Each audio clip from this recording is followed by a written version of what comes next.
So the bad news is there are no shortcuts. Aha! There are no shortcuts, as in it's hard work. I would say that's applicable for many others too, but particularly in service, because a smile needs to be genuine. It cannot be fake. I do think that skills also are more important than education and such. So we hire based on attitude. Hello Rockstar, kembali lagi barengan sama Rarisa Sastro tentunya di Rocking Podcast. Dan seperti biasa kita akan punya tamu-tamu yang akan sangat mewakili pertanyaannya Rockstar ya, tentang gimana sih awalnya kok bisa, kok seru, and how about the life behind the scene. Nah, today we are taking all things about hospitality, luxury, and also the good vibes for being a hotelier, and what it really takes to make it big in the industry. Dan siapa lagi nih ya kalau bukan yang udah punya pengalaman 20 tahun di industri ini. Yes, he's got over 20 years of experience. He's led some of the best hotels in the game, and he's currently the general manager of Hotel Indigo Bali Seminyak Beach. Give it up for Bapak Andreas Berger. Yay!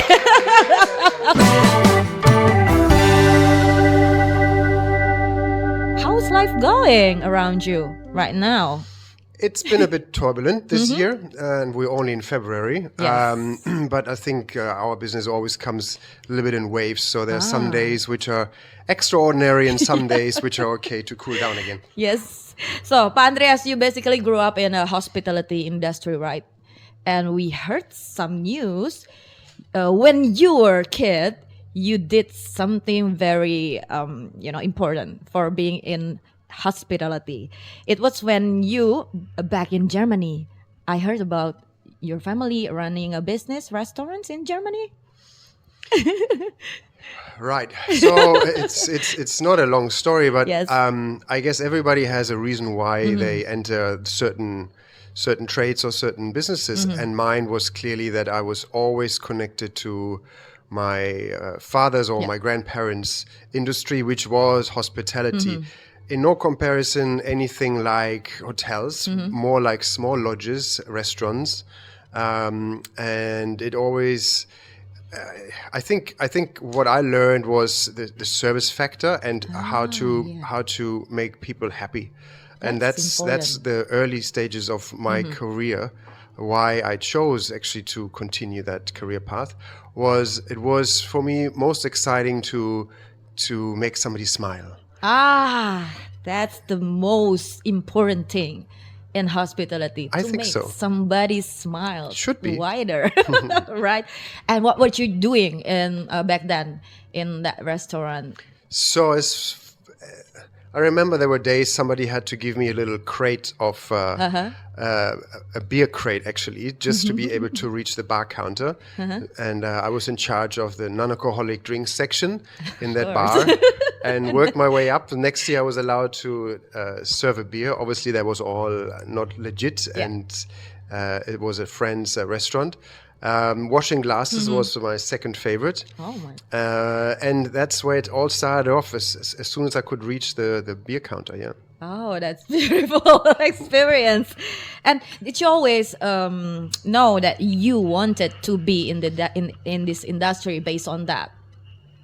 I think when it came to a point where I could choose higher education and continue my studies, I said to my parents that I want to pursue hospitality, and that would have required me to take another year in a hospitality school. So that was in the ages of 17, 18, where then I decided to take my path on with a year abroad in the States to learn English better, because the Germans and the English in the 90s they were not best friends. And I then started working and a traineeship with 18 years old in Hamburg. Oh, nice. But you did not think to do something really different from hospitality? You want to be a superstar probably? When in US, no? No. Besides, I almost got married there, but no. Okay, now you're not just running Hotel Indigo Bali, right? You've also stepped up as an area general manager for IHG Indonesia. That means juggling multiple hotels. Wow, such a busy person, I can imagine.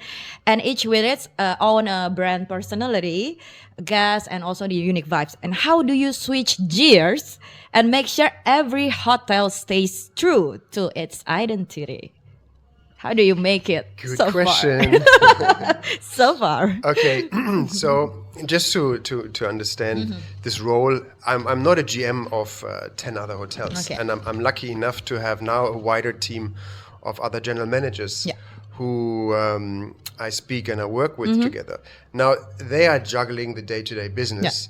But I have been on an extreme steep learning curve myself, and still am, to understand the differences in brand, the different expectations from owners, their larger portfolio, and also their vision on the future.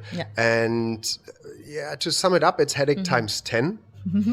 But it is absolutely opportunity for deep dive and learning so much, which you would have never access to if you were just in one hotel. So yes, it's not easy to juggle, but I have a great team to do this with me, and I'm not alone. Great team. Please give yourself applause. Hey! You're a great team.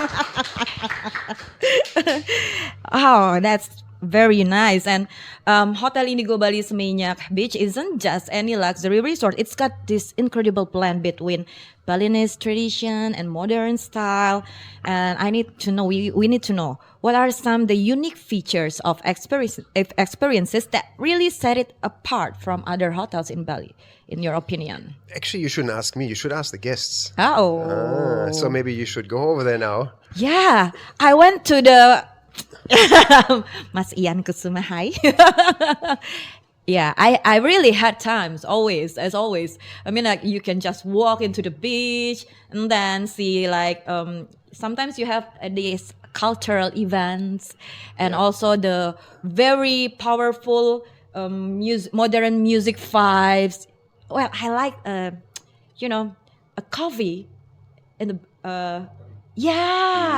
that's the name. Enak. Enak. I really love the coffee. Yeah, So let's go for a coffee there, shall we?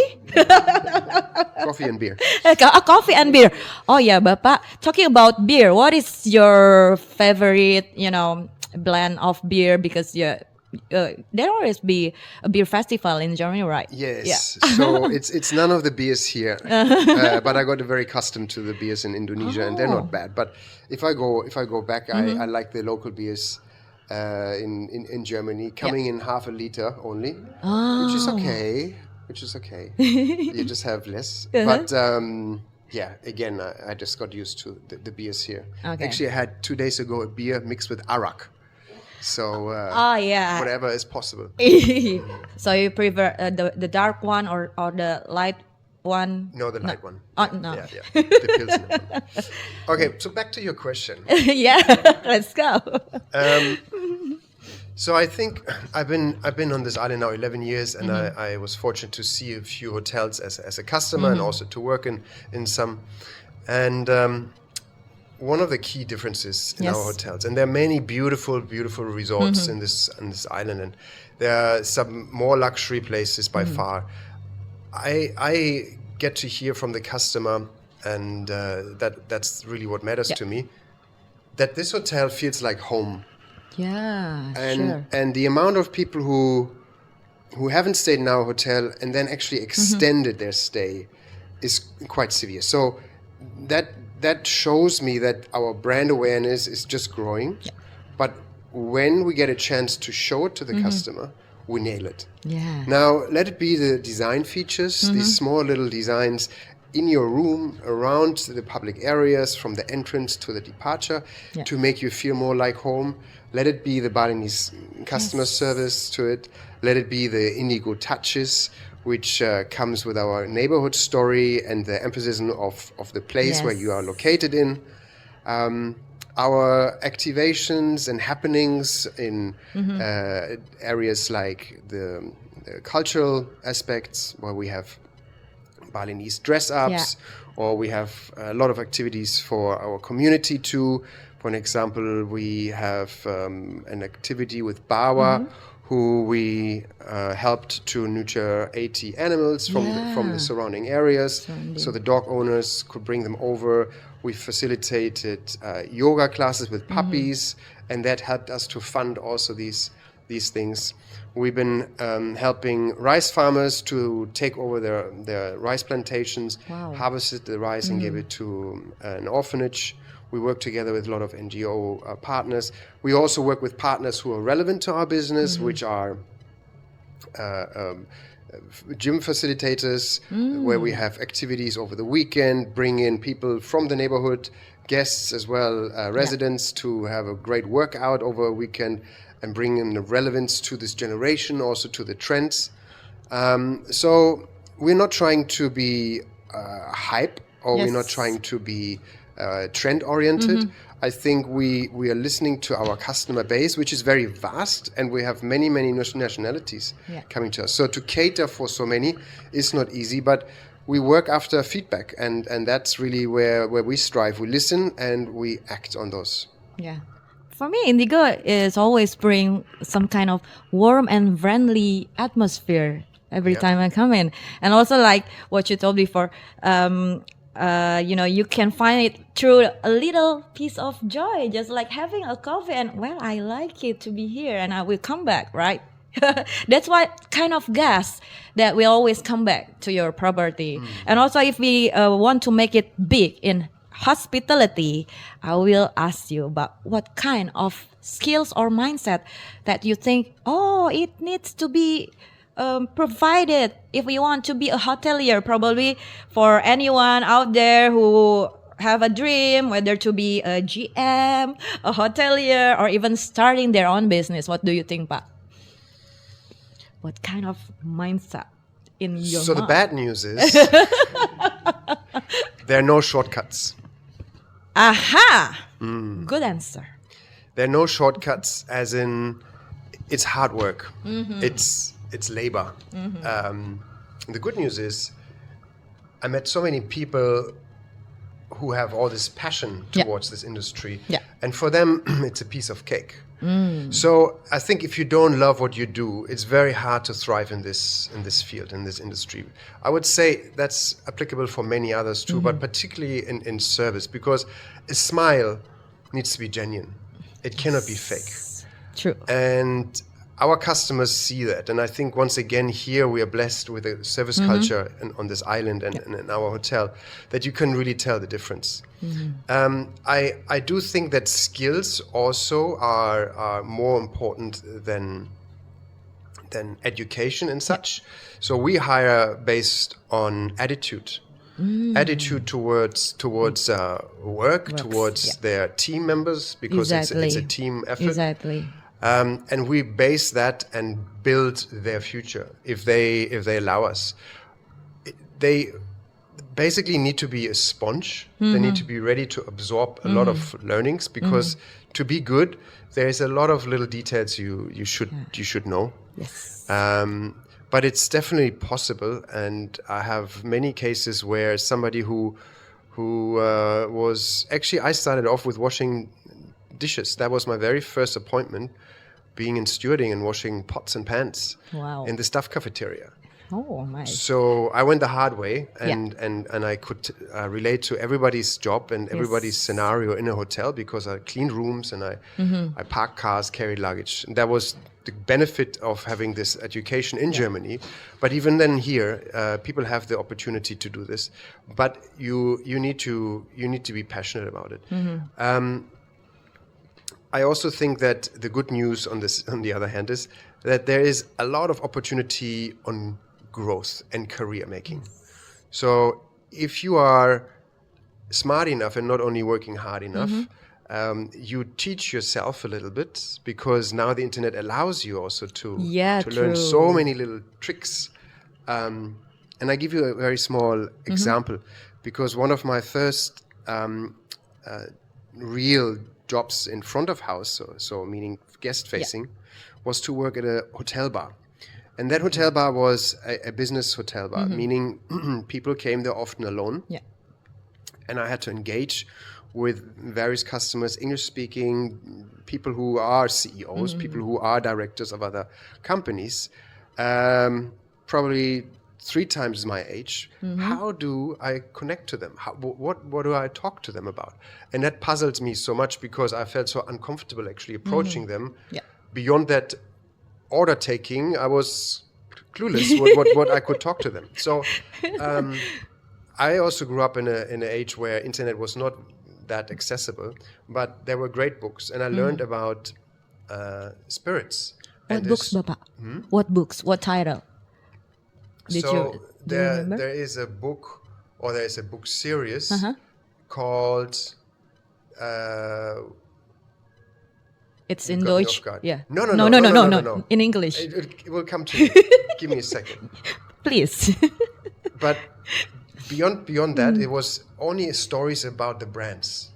So just how Jack Daniels actually became to that square bottle. What is this 7 meaning? And all these little fun facts, as well as little bar tricks, what you can do with your matchsticks, just to keep these people engaged. And that was all self-taught. And I think that is one of the things what you really need to do. You need to want it. Yeah.